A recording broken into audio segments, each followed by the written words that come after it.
All right, what is going on, guys? It is stage number 9 of the 2025 Dakar Rally, and this is the stage preview. So we're going to be talking a little bit about today's day and what these guys are going to be up to.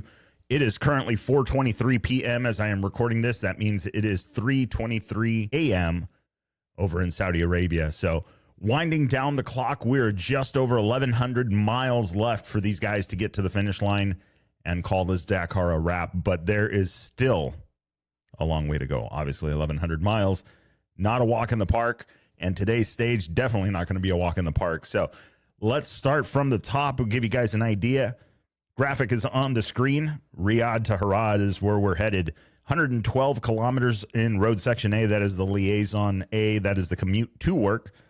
And then they're going to have a 357 kilometers special stage, followed by a 120-mile commute, or 120-kilometer, commute back to the bivouac. So they are traveling away. They're traveling to another bivouac. Very, very long day for these guys. First bike's going to be departing the bivouac at 4:55 a.m., which is going to put that at 5:55 p.m. here on the Pacific Coast. Cars and trucks, 7:10 a.m., meaning 8:10 p.m. here again on the West Coast. And then the first bike is supposed to leave the starting line at 7 a.m. Saudi time, putting that 8 p.m. here in the States on the Pacific Coast. Cars and trucks, 9:15 a.m. start for them.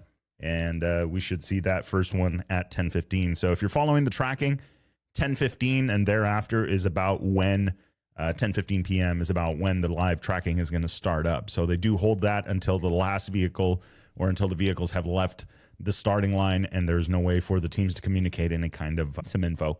So that is your starting times. Let's take a look at the map and what these guys are up against today. 90% dirt track, 3% sand, and dunes is at 0%, with 7% of that being stone track. So little bit of a mix. It sounds like it's going to be a fast stage, but let's see what the organization has to say about it. So from the general description, you'll see that on your screen right now if you guys are watching on YouTube or on Spotify podcasts. DSS to CP1. So CP1 is going to be located at kilometer 80. So 80 kilometers in, 8 times 6, that math, is all alternating tracks and fast off-piste. So in and out of tracks, and then you're going to be off-piste. So off-piste means you're cutting road. You're making the trail. It is not a marked trail. You just got a cap heading and you're headed out, basically just cutting the desert. So from there, that is to kilometer 80. From kilometer 80, or CP1, to kilometer 180, they're saying as fast tracks. Kilometer 180 to 192 going to be bad tracks. Now, bad is a relative term. If we think about bad tracks in Baja, that's one thing. In San Felipe, that's another thing. In south of southern part of the peninsula in Baja, bad tracks is a whole nother thing. So it's in the eye of the beholder, and whoever wrote this general description that you guys are looking at on the screen, we'll see how it breaks down. But just, I mean, the gist of this is looking like it's going to be a fast, rough day for these guys, even though it's still going to be a long day. Kilometer 192 to 269, fast tracks and even faster tracks. Fast and very fast tracks for that section there. Then they're looking at K69, kilometer 69 to kilometer 295, stony, undulating tracks, bad in canyons. So it sounds like these guys are going into, if you guys are familiar with Baja racing, going into like Matomi or one of those washes in the back. And we'll see. They can get, I know that they could get pretty gnarly. So I don't know if it's a section that's ran through with cars, if they've had water through there. There was some rain in the region a couple of days ago. I don't know if it extended all the way down into this area. So with lots of rain and flash flooding, that kind of thing, with a quick downpour, you can all of a sudden basically erase an entire track. So we'll see how that goes. Some virgin washes, I'm sure, would be great for the bikes. Might make navigation a little bit trickier because there wouldn't be any kind of tracks at all to follow. But if you're on point with your navigation, that'll just make it a little bit faster for you. All right, so that is case 269 through 295. And then from 295 to the arrive selective section, alternating fast tracks and sometimes more technical tracks for driving. I'm going to interpret that as 2-track and fast and fun tracks for driving. I don't know. we'll see how that one shakes down, but we'll go back. We'll switch to the map here so you guys can see it. I mean, it looks like a ride at Disneyland, but I don't know. Assistance looks like their first fuel at the start, and then they're going to have helo, that not important there. Kilometer 217 is where they're going to have a neutralization. They'll be able to take on fuel for both the bikes and the cars. And then after 217, they'll get gas again at kilometer 357, which is the Arrive Special stage, or the ASS, selective section. So not a bad day. Let's take a look. They've got the vigilance points. They give them some warnings. Let's go back up here. I want to see what the stage timing is. Let's talk a little bit about that. So stage timing kind of gives an idea of when they're expecting the first bikes in certain locations. So right now they're expecting the first bike through the finish line at 10:38 a.m. That is a fast stage. So they're going to be leaving at 7 a.m. and they're expecting the first bike at 10:38 a.m. So we're looking at 3 hours and 38 minutes or so is what they're giving them. That is definitely going to be a fast stage.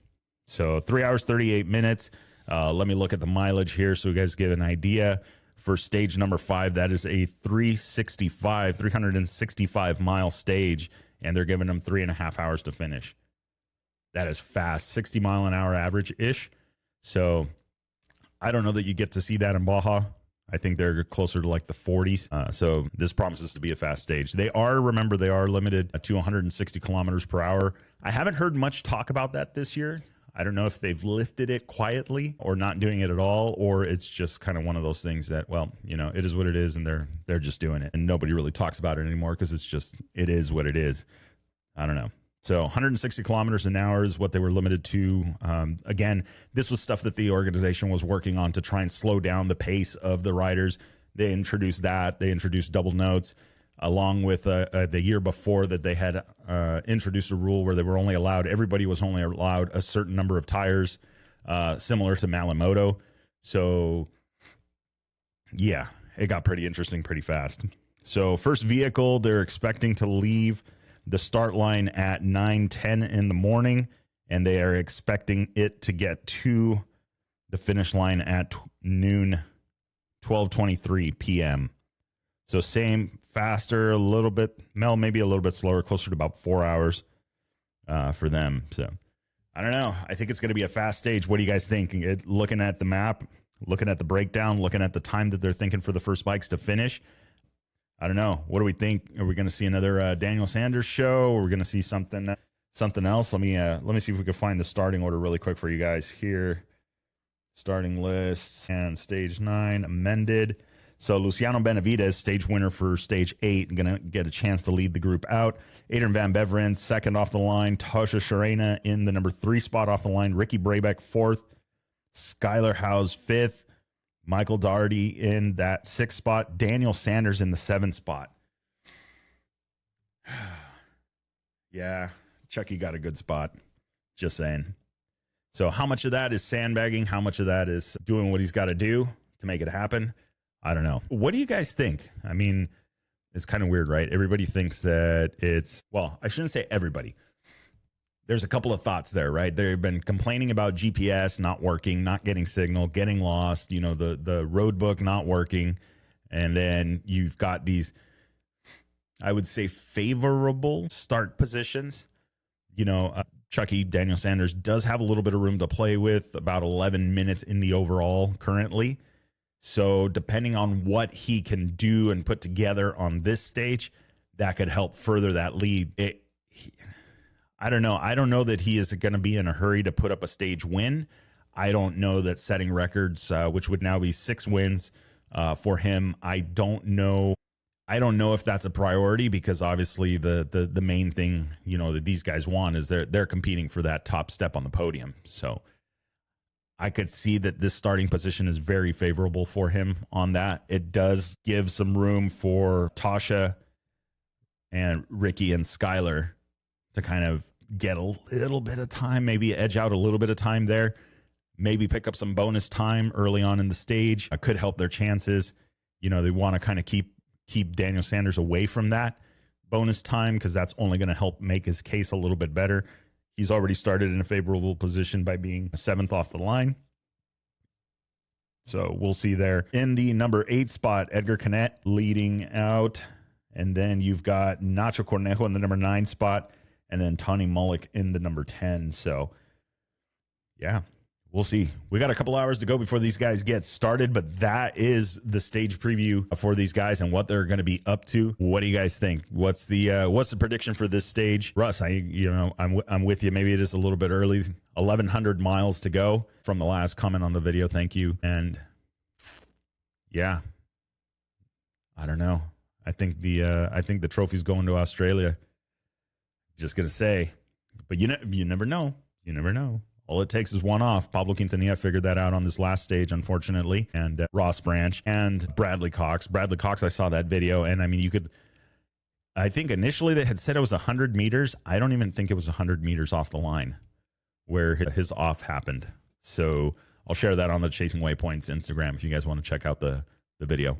Somebody, I think he made the video. At first, I was in shock that somebody would do what they did, but you can find it on my Instagram if you guys want to see that one. But with that being said, predictions down below. Let's see what happens. And don't forget, it'll make sense when you get there. Enjoy the ride.